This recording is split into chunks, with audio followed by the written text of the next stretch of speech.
West Karbi Anglong Sports Association na pen Khironi Sports Association na tumpen football kapathu ki bipon second Rengbonghom football tournament inter club football championship surihini ra inkorapli angdung kiti kapathu padupon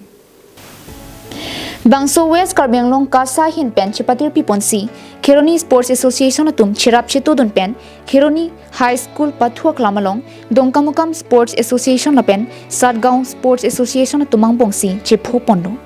Lasolong Satgaon Sports Association na tum kitho magol an thapunlo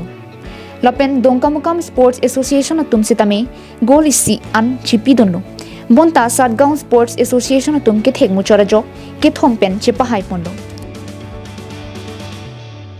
Bangso kapathu panalong aluhi sarpu Chohang Pon Karbi Anglong Mas Council Chairman Raju Tisu Chitongdun lapen local MLA mate WKASA Amipu Rupsing Teron lapen Ongdung Team Karbi Anglong tum Chitongdun ke hai dumapan aluhi tum pensi prize itami pipajer ponlo